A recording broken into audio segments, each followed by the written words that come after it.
Hi everyone, my name is Sibusiso Simelane. I'm a founder and director of Upscale Live. Upscale Live is a local company. It's an entertainment company. We have 4 small departments in our small office. Uh, our core business is started as an events production company. What we provide sound, stage lighting for events, and then that helped us to be able to fund our own events. And then we grew from there because I was an artist myself. So a friend of mine asked me to manage him. So for 6 years ago, we then in our small office started talent management with one local artist who is a producer and DJ. We did very well for 4 years, and then while we were still working together, I was getting these calls from artists locally saying, "Yo, bro, can we work? Please, can you do what you're doing with this guy, with me? I'm ready." And at that time, we wasn't ready. So then 4 years later, we then established a record label because what we understood was we can't take these artists in without the vehicle that will take them where they want to be. So we then introduced the label into our small office, and then that's when we started taking in more artists. And then we took three. We started with three, which was two rappers, Lyrical Buster, who is a 4-time award winning in the kingdom, and then one artist, yes, by the name of PIC. Is not known in the spaces locally, but he is very good. We had great interest at heart, but then when we started only to find out he's locked in a contract in California, so we then couldn't continue to release his music and all that.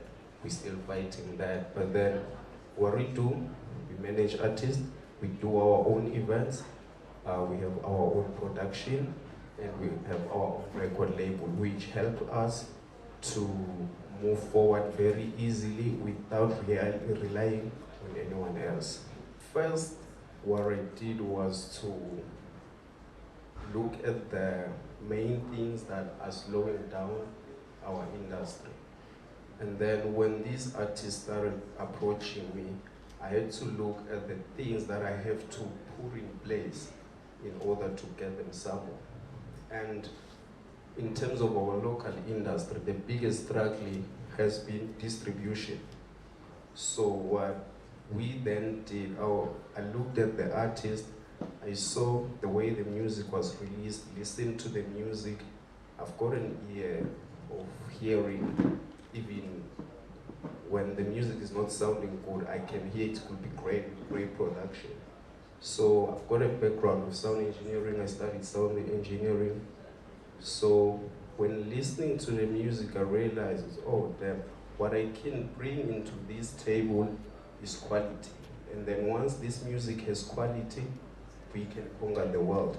For one main reason, our language is not that much exploited as of yet.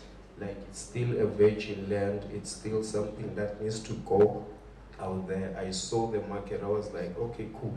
If we can have better distribution, that's the first vehicle to reach the world. Hence, we then put in the record label, which we then use to approach distribution companies, and then one came on board, which was the Orchard. When the Orchard came through, I knew we have everything we need now, because we will easily get our music online without paying anyone, because before we had to pay to have music online and do that. So once that was done, okay, now our music can be online. What else can we do? Because getting gigs with local promoters is not an easy thing. Not because they don't want to book you, but because there is no budget. Our space here doesn't have that much revenue circulating, which makes it hard for our industry to survive. So now we're not going to get a booking from the local promoter. What it is that we can do, then let's do our own shows. Then we came up with one name for a show. We set up a show. We started doing that show. So that's where we perform and showcase our music. And for that show, we will make sure we have an international act. So the local people can come for the international act. And when they're there, we present our music, which have been well produced. And that's how we moved.